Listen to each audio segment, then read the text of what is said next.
आई सावन के पावन महीना में एगो भक्त भोले बाबा के दरबार में जाके बाबा से अपन अर्जी लगावता। बड़ी आस लगा कर तेरे दर पे आए हैं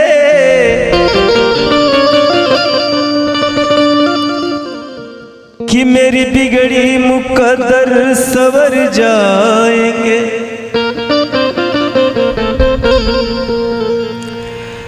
अगर भगवान तूने मुझे ठुकरा दिया, बता तेरे दीवाने किधर जाएंगे।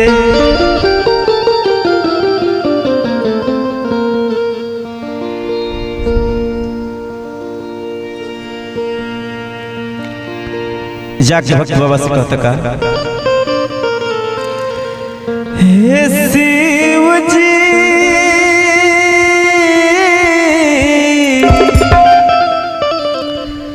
बड़ी देर किन्हा बेरी हमारी, बड़ी देर किन्हा बेरी हमारी, बड़ी देर किन्हा। तेरे दर पे जो आता खाली हाथ न जाता, तेरे दर पे जो आता खाली हाथ न जाता, तूने सबकी झोली भर दिना। बड़ी देर किन्हा बेरी हमारी, बड़ी देर किन्हा बेरी हमारी, बड़ी देर किन्हा।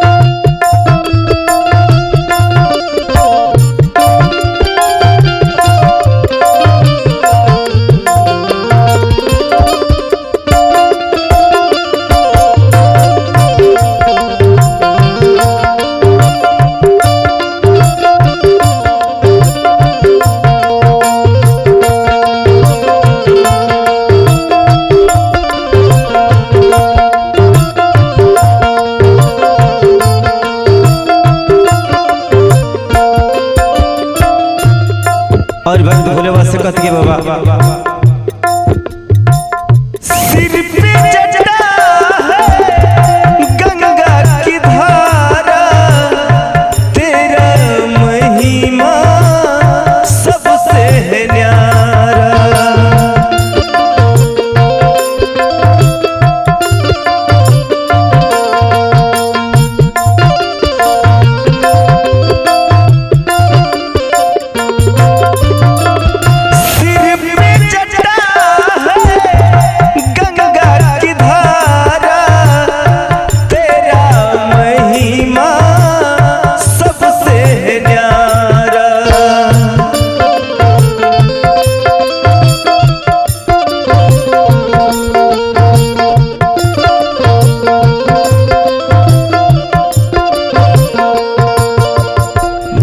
बाबा जब समुद्र के मंथन भई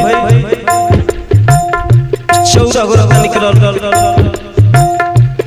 लेकिन रुआ कोनो रत्न से रुआ मतलब ना रहे। इस संसार के भलाई खातिर रुआ जहर पान कर हुई नहीं।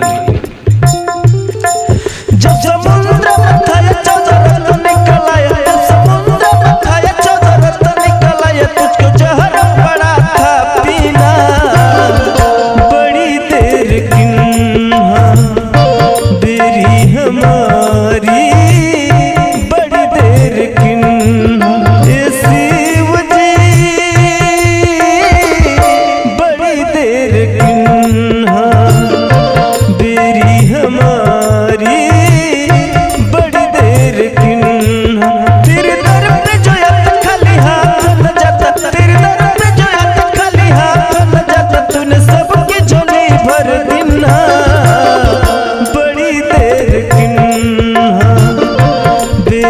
हमारी बड़ी देर किन्हा, बेरी हमारी बड़ी देर किन्हा, बेरी हमारी